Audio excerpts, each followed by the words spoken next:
අදත් හැම කෙනෙක්වම සාදරයෙන් පිළිගන්නවා මගේ channel එකට. අද මම ඕගොල්ලන්ට පෙන්නන්න යන්නේ තෙප්පමක් මුහුදට දියත් කරන විදිය. ඒ කියන්නේ තෙප්පමක් කොහොමද මුහුද යන්නේ කියලා තමයි අද මම ඕගොල්ලන්ට පෙන්නන්න යන්නේ. දැන් මේ ඉන්න මාමා තමයි දැන් තෙප්පමේ මුහුදට යන්නේ. හැම දීවරෙක් වගේම හැම මුහුදු ගමනක්ම ආරම්භ කරන්නේ දෙවියන් වහන්සේට යාඥා කරලා තමයි.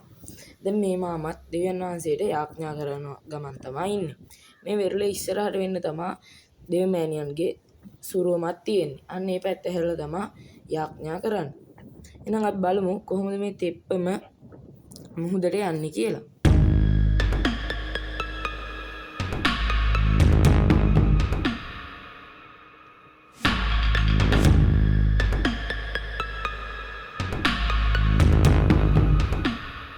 ඉස්සරින් ගෙනියන දැල බෝට්ටුවේ ගැට ගහ ගන්නවා. ඊට පස්සේ හබල් ගහන හබල් තියෙනවානේ. අන්න ඒකත් බෝට්ටුවේ රදව ගන්නවා. රදවගෙන ඉවර වෙලා මේ විදියට බෝට්ටුව තෙප්පම උස්සගෙන මේ විදියට තල්ලු කරගෙන යනවා. තල්ලු කරගෙන ගිහිල්ලා මේ විදියට තෙප්පම අනිත් පැත්ත හරවලා මුහුදට ඇදගෙන යන එක තමයි කරන්නේ.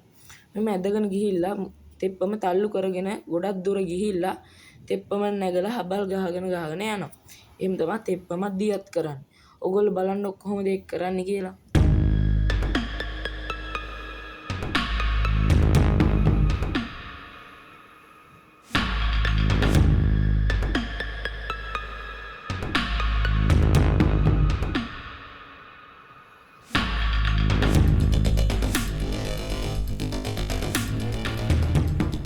ඔයගොල්ලන්ට පේනවා ඇති ඒකත් ලේසි නෑ. ගොඩක් වෙලා තෙප්පම එක තැන තියාගෙන ඉන්න ඕනේ. කියන්නේ මුහුදේ රැළ අඩු වුණ ගමන්ම තමයි තෙප්පම තල්ලු කරන් යන්නේ ඉස්සරහට. තෙප්පම නිකන් හරි අතෑරුණොත් ආයේ තෙප්පම ගොඩට එනවා. මේකත් ලේසි නෑ. ඔයගොල්ලන්ට පේනවා ඇති තනියෙන් තමයි මේක තල්ලු කරන් යන්නේ. මුහුදේ රැළත් ගොඩක් වැඩි. ඒ හින්දා ටිකක් අමාරුයි. බලන්නකෝ එහෙනම් කොහොමද මේක මුහුදට යන්නේ කියලා.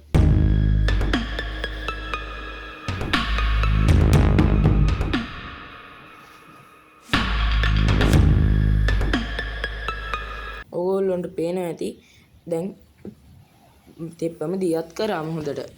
ওই විදියට තමයි ඉතින් හබල් ගහගෙන තමයි තෙප්පමේ යන්න තියෙන්නේ.